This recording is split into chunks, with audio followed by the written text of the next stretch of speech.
Good afternoon. From my far right, we have Ms. Kelly Cummings, Director of State Operations. To her left, Beth Garvey, Special Counsel. To my right, Dr. Howard Zucker, Commissioner of the Department of Health. To my left, Melissa DeRosa, Secretary to the Governor. To her left, Robert Mahika, Budget Director of the State of New York, MTA Board Member, CUNY Board Member, many hats. Good news today, overall state positivity rate 3.53, 75 statewide deaths. Still, after all this time, we still have New Yorkers dying. 75, those families are in our thoughts and prayers. Statewide hospitalizations are down 46, ICU down 29, intubations down 12. This is great news. This is great news. Remember what happened. We hit the holiday season. We talked about it. Thanksgiving, holiday season, 37 days, Kwanzaa, Hanukkah, Christmas, more social gatherings. The number would go up. The number did go up. January 4th, it peaks. When you think about it, holiday season's over, New Year's Day, New Year's Eve. It peaks, and it has continually dropped. But it has dropped to a level below where it was before it started to peak, okay? So Christmas, a little bit after Thanksgiving, but before we saw any big increase, we're about 6,600, go up to 8,000, and now we're down to 5,400. So we've really made tremendous progress, and this is really, really good news. It's not over, and we have to continue, but this is very, very good news. Percent of hospitalized is down across the state, and that's all good news. New York City is the highest at 0.04 right now. COVID positivity, which plus or minus relates to the hospitalization. Long Island, New York, Mid-Hudson. Long Island, New York, Mid-Hudson. What people should get from these slides or these numbers, ask yourself, why is there such a variance within one state? Why is there such a variance in demographic areas that are basically very similar? Why is central New York, Mid-Hudson, why is Mid-Hudson 4 times higher than central New York, right? These areas, same state, same basic demographics. It is about behavior. It is about behavior. It's about what we do. You take Western New York, 1.9. Western New York, for weeks, was a trouble area. And now it's 1.9. Because the community changed. The community adapted. The community heard. And this is a function of personal behavior. And that's why you're seeing these variances across the state. You look at New York City, the Bronx is down where it was, but 5%. It's double Manhattan. Staten Island, which was an aberration, is now more in line. But Staten Island, Bronx, Queens are all about the same. It is about behavior. Vaccines, we have big news. Just under 5 million vaccines done overall. Really good news. We had a White House call yesterday. Johnson & Johnson vaccine has arrived in New York. This is, from a practical point of view, not a medical point of view, much easier than the Pfizer-Moderna vaccines. It's one shot. You don't have to come back for a second shot. You don't have to schedule a second shot. It doesn't take a second appointment. And there's no cold storage for the Johnson & Johnson. So it's a very big deal. We are expecting an initial tranche of about 164,000 doses, and I'll explain in a moment what I mean by first tranche. This first tranche, which is large, will be administered by radically ramping up the vaccination system. We had the Pfizer-Moderna. We were scaled to the Pfizer-Moderna. On top of that, the federal government then adds about 160,000 doses, which is a lot of doses for the state. So we needed extra ramp up of actual vaccination operations because of this Johnson & Johnson influx. It's good news, but we have to then get it in arms as soon as possible. We've taken a number of measures, but among them, our mass vaccination sites, Yankee Stadium, Javits, State Fair, they're going to go to 24/7. I want to thank the staff very much that is willing to do that, because that is a big deal. And these are staff that are stretched to begin with. But they'll go to 24/7. You can make an appointment. That will only last for the duration of that initial first large tranche of Johnson & Johnson. After that first tranche of Johnson & Johnson, the production is actually going to slow and lag and then build back up again. So we have this one-time blip, one-time large tranche, good news, then it will slow, then it will ramp up again. But I'll ask Kelly Cummings, who's been doing a great job getting these mass vaccination sites to transfer to 24/7, and ask Kelly if she has any additional comment. Sure. Yankee Stadium will begin operations tomorrow night, Thursday night. The appointments open this morning. It will be operating with the Johnson & Johnson vaccine during the overnight hours, as the governor said, as the supply lasts. The Javits Center in New York City and the New York State Fairgrounds in Syracuse, they will begin operations on Friday night, and appointments will open tomorrow, Thursday at 8 a.m. for those two sites. Thank you. How many nights will these sites open 24 hours 7? We're not clear yet. It's going to depend on how many people come in for the vaccine. I know there's a pent-up demand. I believe people will show up in the middle of the night to get the vaccine. But we're talking several days to a week in that range. And then once we run out of the initial tranche of Johnson & Johnson, then it will basically scale back down. We're also using other mechanisms to get out the additional doses, pharmacies, FQHCs, local health departments, and hospitals, because remember, on top of the Johnson & Johnson, we also have an increase in the Pfizer-Moderna vaccines. The Biden administration has increased the percentage of vaccines about 70% since they've taken office. It's really amazing what he has done. But again, the Johnson & Johnson increase is a one-time infusion, then a brief lag in production, then an increase. The overall picture is that President Biden says there'll be a vaccine supply for all Americans by the end of May. Now, it was the end of July. He's now moving it up to the end of May, and that is a very significant increase. Apparently, using the Defense Production Act, they have accelerated the production of the vaccine. And Johnson & Johnson and Merck have formed a partnership. So Merck is going to help produce a Johnson & Johnson vaccine.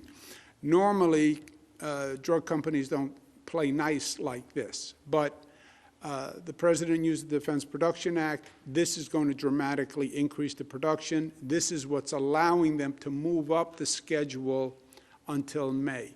The president also says prioritize teachers. And he wants the states and then the local governments directed by the states to prioritize teachers. I believe President Biden is right. we need children back in classrooms. Children not in classrooms hurts the child, it hurts their socialization, it puts additional stress on the family. Every expert will say it. As soon as you can get children back in the classroom, get them back in the classroom. We have classrooms where the infection rate is much lower than the surrounding community. The teachers need and deserve a right to feel safe. They do. And even before President Biden said this, I said last week, local governments must report on how many teachers are vaccinated and coordinate with the school districts to report how many teachers are in the classrooms. In other words, I believe a teacher could say, I want a vaccine before I go into the classroom. Okay, how many teachers have we vaccinated and how many are in classrooms? For cities, this information is easy to gather because the city is coterminous with the school district. Other areas, you'll have school districts overlapping counties, so they'll have to call the school districts and get the data. But this is President Biden's point. He wants a prioritization of vaccination for teachers because he wants teachers in the classroom. Now, you have a lot of prioritizations going on in this vaccination process. Nursing home residents were prioritized. Nursing home staff was prioritized. Hospital staff was prioritized. Police, teachers, school teachers.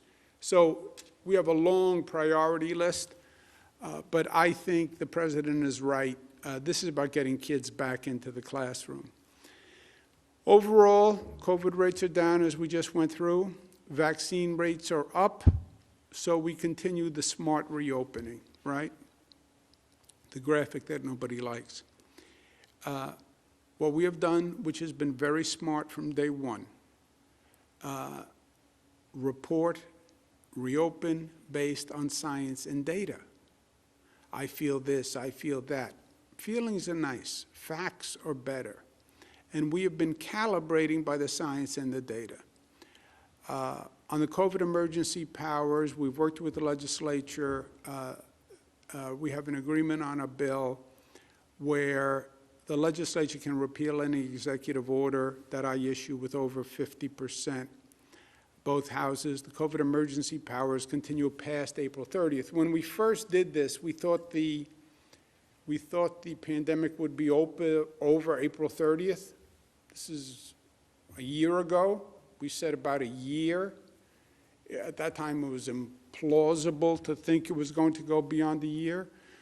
It's gone beyond a year, and it's not going to end by April 30th. So they're going to extend, the legislation extends the emergency power to the point where the federal government declares an end to the pandemic, which the federal government does. It controls funds, et cetera. We have more time in this situation, by and large.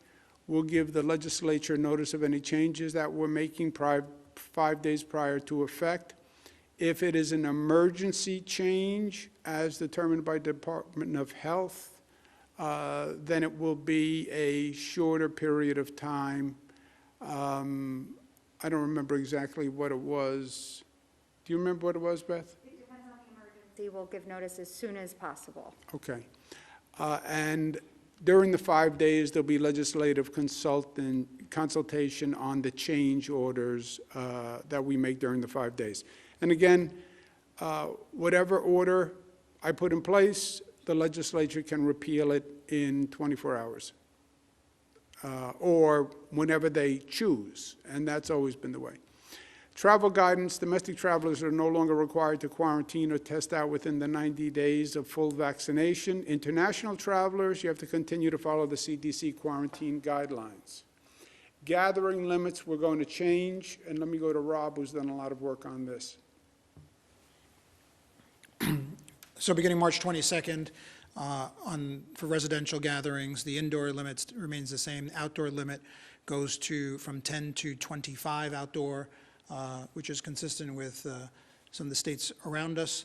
The social gathering limit for public spaces on indoor events goes from 50 to 100, and then for outdoor events, it will go from 50 to 200. So all of those will still also require social distancing as well as mask requirements. And then beginning on April 2nd, we've started with opening large event spaces, which was 10,000 or more for arenas, starting with the Buffalo Bills.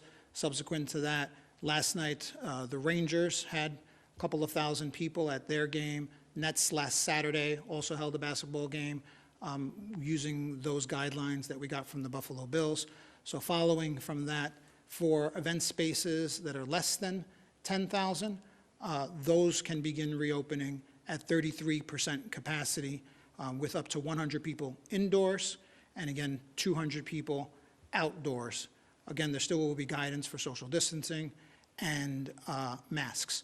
If we want to go above those limits, you can go up to 150 people indoor with testing requirements for going from 100 to 150, and then for outdoor events, up to 500 people outdoors with testing. And again, social distancing and face covering will be required by all of the attendees. Rob, can you please mention the Empire Pass program? So on the Empire Pass program, so we have an app that we have been working with IBM. On that app, when you get tested, if with your consent, the results of that test will be ported automatically to the app, and then you can then show proof of a negative test upon entrance to any of these events that require testing.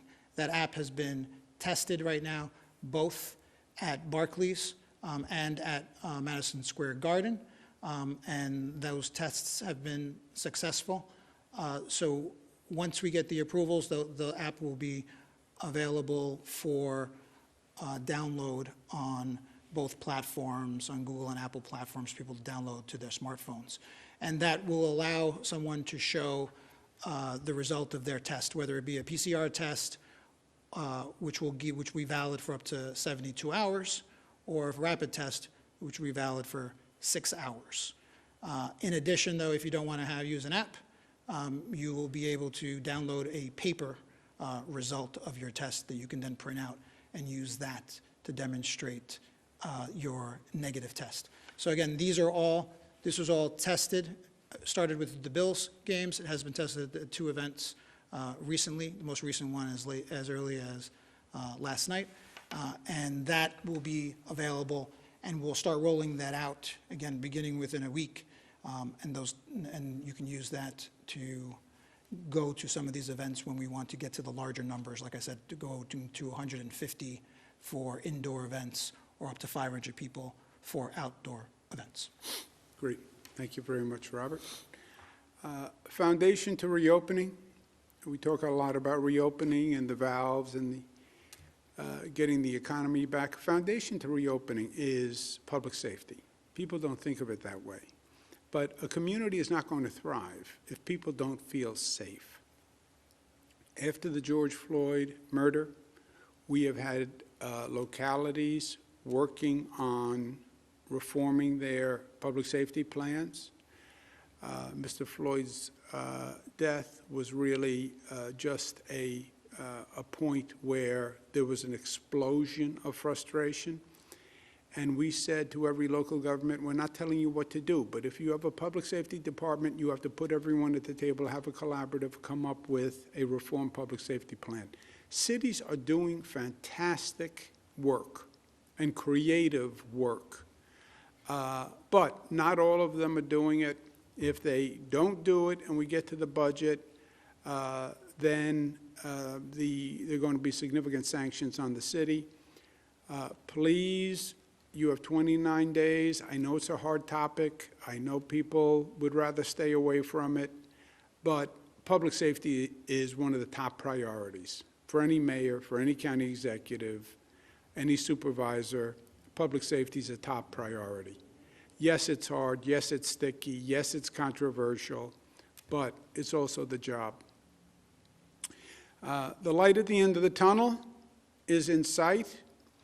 but we can't stop driving now. We've had critical moments all through this period, but this is one of the most critical moments, in my opinion. We have a number of things going on. We have a massive ramp-up of the vaccine operation by May. When President Biden says, oh, by the way, I've found a way to produce millions more doses, that's great news. But now you have to ramp up a vaccination operation that goes from the end of July to May in a very large state, which is what New York is. That's a challenge. The variants are still here. Don't think that there isn't an ever-present danger. And these variants are not just here. The variants are created all the time. The virus mutates all the time. And it's very possible that there's a mutation to the virus that is going to require a different type of booster shot. That's why this is so important to get all those vaccines done now, because the vaccines can protect you from the variant. But that is a lingering danger we're dealing with. And then you have the New York recovery, rebuilding, and finances. When you deal with a storm, the first step is the emergency response to the storm. There's a hurricane. Keep everybody safe. Get people in out of the cold. Second step is the water recedes, and now you see the damage that you have to rebuild. The damage to this state, to this city, is extraordinary. And we're going to have a lot of work to do. And this is all happening at the same time. Environmentally, we can't relax too soon. I get it. COVID fatigue. Everybody wants all restrictions gone. Everybody does. Yes, but you also have to be smart about the reopening. In my opinion, some states are going too far, too fast. And that is a danger because COVID is still a risk. And you relax those restrictions too far, you will see the beast rise up again. Smart, New York tough, smart, united, disciplined, loving. Let me make an unrelated announcement if I can. I want to address the recent allegations that have been made against me. As you probably know, the Attorney General is doing an independent review, and I will fully cooperate with that review. Now, the lawyers say I shouldn't say anything when you have a pending review until that review is over. I understand that. I'm a lawyer, too. But I want New Yorkers to hear from me directly on this. First, I fully support a woman's right to come forward. And I think it should be encouraged in every way. I now understand that I acted in a way that made people feel uncomfortable. It was unintentional, and I truly and deeply apologize for it. I feel awful about it, and frankly, I am embarrassed by it, and that's not easy to say, but that's the truth. But this is what I want you to know, and I want you to know this from me directly. I never touched anyone inappropriately. I never touched anyone inappropriately. I never knew at the time that I was making anyone feel uncomfortable. I never knew at the time I was making anyone feel uncomfortable. And I certainly never, ever meant to offend anyone or hurt anyone or cause anyone any pain. That is the last thing I would ever want to do. I ask the people of this state to wait for the facts from the Attorney General's report before forming an opinion. Get the facts, please, before forming an opinion. And the Attorney General is doing that review. I will fully cooperate with it, and then you will have the facts. And make a decision when you know the facts. I also want you to know that I have learned from what has been an incredibly difficult situation for me as well as other people. And I've learned an important lesson. I'm sorry. I'm sorry for whatever pain I caused anyone. I never intended it. And I will be the better for this experience. Thank you. Questions? Thank you, Governor. If you would like to ask a question, please use the raise hand function at the bottom of your window. We'll take a brief moment to compile the Q&A roster. Governor, your first question comes from Marcia Kramer of WCBS. Marcia, your line is now open. Please unmute your microphone. Governor, can you hear me? Marcia Kramer, the Dean of the Delegation. So, Governor, I have actually two questions. First of all, I wonder if, given the distractions of these two investigations, especially the one involving sexual harassment, you feel that you might want to step aside, or that you should step aside, especially in negotiating the budget, which could be one of the most important budgets that the state has ever had to deal with. And my second question has to do with the pictures that have surfaced of you touching the face of Anna Ruck. The reason I'm asking the question is that I've also seen circulated pictures of you touching the faces of people all over the state, young and old, whatever, and I wonder what you make of those pictures. Yeah. Thank you very much, Marcia. Let me take both questions. First, you're right about the state budget. It is critically important. The state budget is going to turn the page to the rebuilding phase. We've been working very hard to get funding from Washington to fill the gap, and that has been going well. We have to see what we actually get. But we then have tremendous financial needs on top of that. People have to pay their rent, they need food, et cetera. You also have New York City, which is in a very precarious situation. It's teetering, to use a word. Crime is way up. Homelessness is way up. Many people have left New York City. Hamptons, Mid-Hudson Valley, other states. We have to get New York City functional again, and safe again, and viable again, and we have to do that quickly.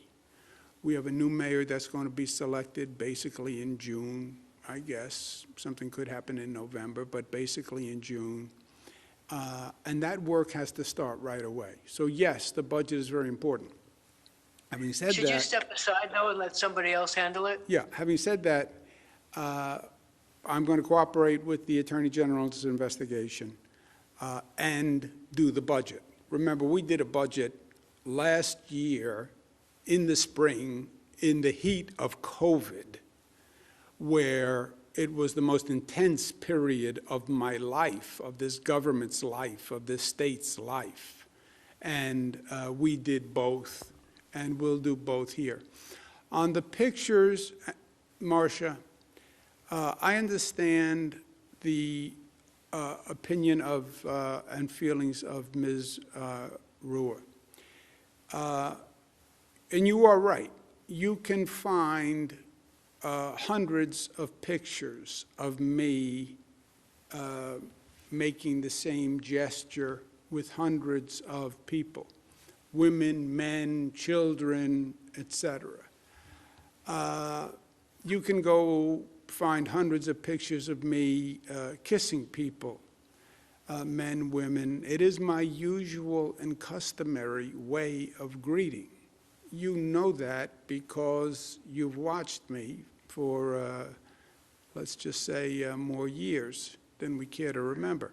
By the way, it was my father's way of greeting people. You're the governor of the state. You want people to feel comfortable. You want to reach out to them. I do it. I kiss and hug legislators. I was at an event in Queens the other day. Hugged the pastors and the assembly members who were there. So that is my way to do that. However, what I also understand is it doesn't matter. It doesn't matter my intent. What it matters is if anybody was offended by it. And I could intend no offense, but if they were offended by it, then it was wrong. And if they were offended by it, I apologize. And if they were hurt by it, I apologize.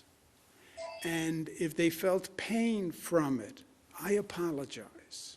I apologize. I did not intend it. I didn't mean it that way.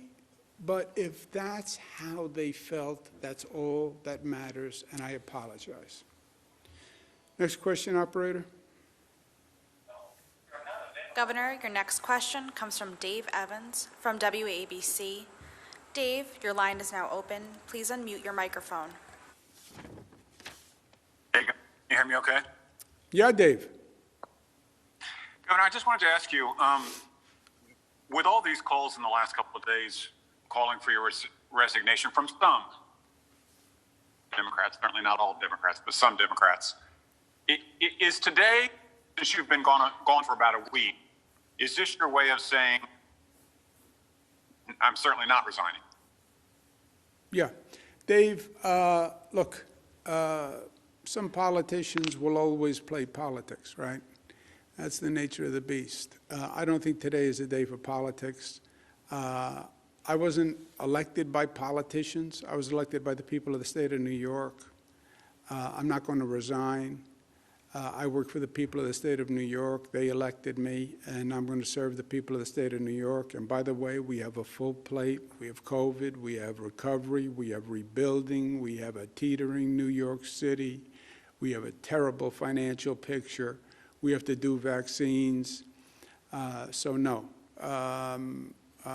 I'm going to do the job the people of the state elected me to do. Next question, operator. Governor, your next question comes from Andrew Siff of WNBC. Andrew, your line is now open. Please unmute your microphone. Governor, good afternoon. Two questions. The first is, given how contrite you've been today, why did it take a week for you to go before the cameras when people have noted your absence for so many days? My second question is, what assurances can you provide New Yorkers that there are not other accusers who worked for you who will lodge similar complaints to the two that have already been alleged? Yeah, two things, Andrew. I apologized several days ago. I apologize today. I will apologize tomorrow. I will apologize the day after. And I want New Yorkers to understand, because this is more, the facts will come out in the Attorney General's review, but I want them to understand the emotion, because it's really, for me, it's as much about the emotion. I never knew at the time that I was making anyone feel uncomfortable. I never, ever meant to offend anyone or hurt anyone or cause anyone pain. I feel terrible that these people felt uncomfortable, felt hurt, felt pain from the interactions. And I'm embarrassed by it, and I feel bad from it. I'm not in this business to make people feel uncomfortable. I'm here to make them, to help them. That's the essence of what I do,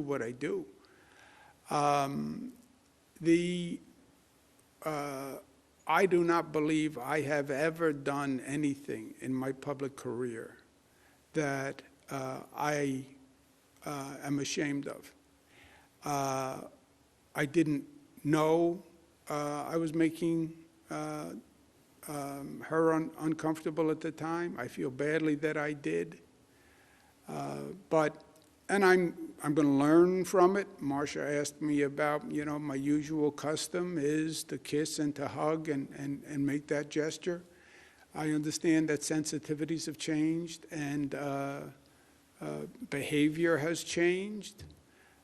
And I get it, and I'm going to learn from it. Next question. Governor, your next question comes from Karina Jerry of WUTR. Karina, your line is now open. Please unmute your microphone. Thank you, Governor. Hi, how are you? Good, how are you? I'm good. So I actually have two questions. My first one is, if a member of your administration had done what you are currently accused of and have admitted to, what would you tell them and what would be a satisfactory disposition for you? Well, let's be clear on the facts. First, we haven't gotten the facts. Let the Attorney General do a review and let's get the facts. And that's what I said in my statement to New Yorkers. I'm a former Attorney General. I've been through a situation too many times where everybody has an opinion because they read this, and then all of a sudden the facts come out and it's a different situation. So wait for the facts before you form an opinion. And as I said, my behavior here, I never touched anyone inappropriately. I never knew at the time that I was making anyone feel uncomfortable. And if I ever did make people feel uncomfortable, which I now understand that I have, I apologize for it. But then let the Attorney General's office actually review the facts. Next. Yes, thank you. Thank you. Okay. Thank you. Next question, operator. Governor, your next question comes from Jeff Kulikowski of WSYR. Jeff, your line is now open. Please unmute your microphone. Hi, Governor. I was curious, and I know you said and apologized several times this afternoon. Who were you apologizing to? I was apologizing to the young woman who worked here who said that I made her feel uncomfortable and in the workplace. Were you also speaking to New Yorkers, Governor? Oh, to New Yorkers, I am saying that I'm embarrassed by what happened. I wear a pin that says pride, integrity, performance. That's what it says on the pin. You can't read it. Pride, integrity, performance. So I'm embarrassed that someone felt that way in my administration. I'm embarrassed and hurt, and I apologize that somebody who interacted with me felt that way. Again, I didn't know at the time I was making her feel uncomfortable. I never meant to, but that doesn't matter. If a person feels uncomfortable, if a person feels pain, if a person is offended. I feel very badly about that, and I apologize for it. There's no but, you know. I'm sorry. Let's take one more question, operator. Governor, your next question comes from Jennifer Lukey of WHEC. Jennifer, your line is now open. Please unmute your microphone. Good afternoon, Governor. I actually have two questions, one for you and one for Melissa. Governor, have you yourself taken the sexual harassment training required by New York that all employers are to give to their employees? And Melissa, as the highest ranking woman in state government right now, and someone who interacts with the governor on a daily basis, how do you feel about these allegations against him? And what is your message to women who see you in your position and see these allegations against the governor? Short answer is yes, and I'll turn it over to Melissa. Just keep in mind, there are hundreds and hundreds of people who work with Melissa. We have more senior women in this administration than probably at any administration in history. But I'll ask Melissa to respond. Again, I would just ask that everyone refrain from judgment until the Attorney General is allowed to do her work. We've asked her to come in. Everyone's going to fully comply with that. But I am incredibly proud of the work that this administration has done to further women's rights, to expand protections for women in the workplace, out of the workplace, maternal health, reproductive health. The list goes on and on and on. And I'm also proud that in my time as secretary, we've seen more women rise to highest levels in terms of commissioners and senior staff levels. And we've promoted each other and we've supported one another. And I don't think that this diminishes any of that.